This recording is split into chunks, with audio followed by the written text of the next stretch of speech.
Joining me today, I have John O'Leary and Joel Courtney. Now, John, you have a film based on your life, Soul on Fire, that is coming out. Very exciting. And Joel Courtney, you are the incredible actor who portrays John. John, would you give us kind of the Coles notes of what this movie is for people who don't know? Yeah, I think when people are getting burned and they're going to think it's about his recovery and they're going to think it's about what he became in his life.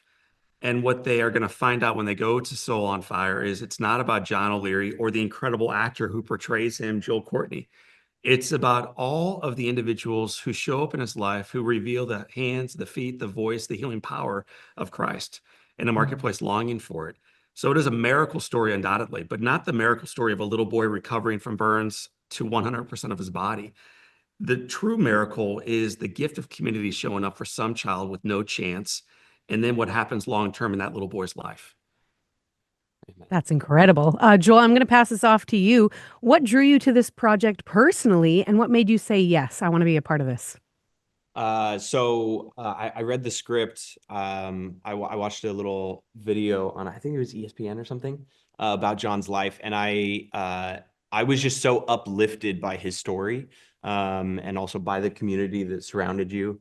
And I was daunted in that, telling a true story, you want to honor, you want to uplift, you want to do justice to the people that actually lived the story. It's such a personal story for you, for Beth, for your parents. Like it was important to take all care and duty to just do right by them. And I just immediately, I was hooked.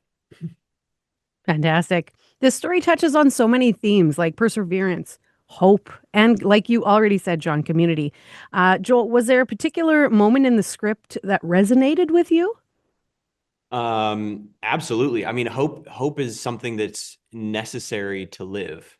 And hope can find you and you can find it in so many different ways and moments. Faith, family, community, support around you, the hope to recover, the hope to not only continue to, like you say in your book, just breathe, living, but actually intentionally live, the hope to make something of your life in order to be a blessing to others. Hope is a theme in everyone's lives. And I think this is a universal story that everyone will see hope in, and they'll be able to apply it to their own lives. John, what you lived through was very intense. I would love to hear a little bit about how faith played a part in that. So I was burned when I was 9 years old on 100% of my body. And that happened on a Saturday morning. And when you're burned that badly, whether it's in 2025 or when it happened to me in 1987, it's a death sentence. So I really should have died. So the fact that this little kid survives is a miracle. You can't say it's great science or he fought. Those things are true, but God worked through the story.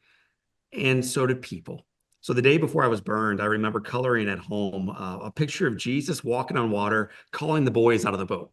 And only one of them ventured out. It was Peter, and he's halfway sinking. And I remember thinking, what the heck is that guy doing, man? Walk. Jesus called you, walk. The following day, and why that story matters is the following day, I'm in a hospital bed dying, and I have no clothes on. I have no skin. I'm dying. And my mother walks in and says, baby, I love you. So I say back to her, Mom, am I going to die?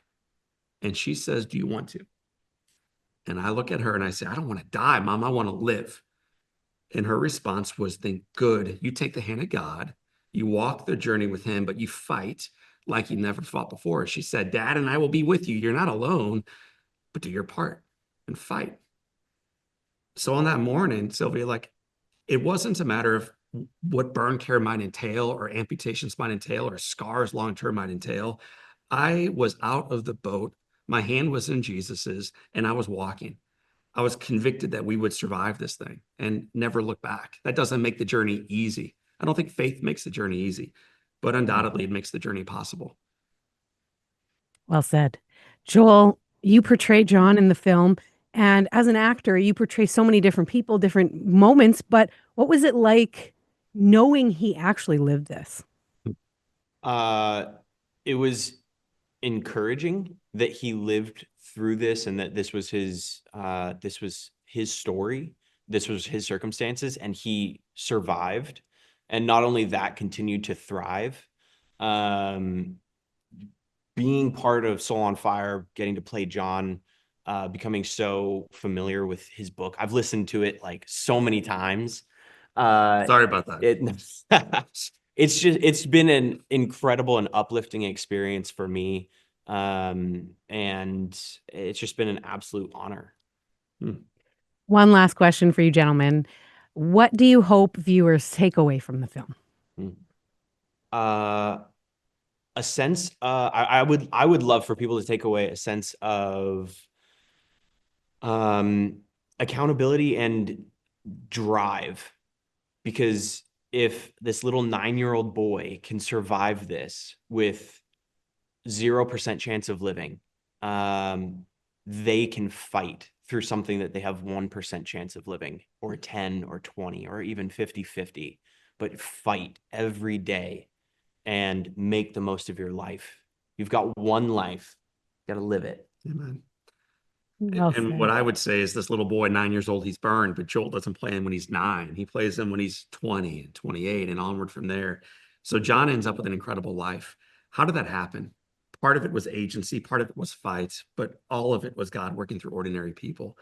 And I hope when people walk out of that theater, they recognize that's their call.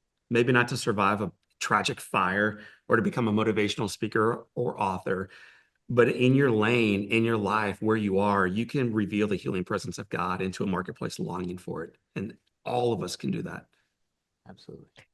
Gentlemen, you both are an inspiration. Thank you so much for taking the time today. Thank you, Thanks, Sylvia. Sylvia.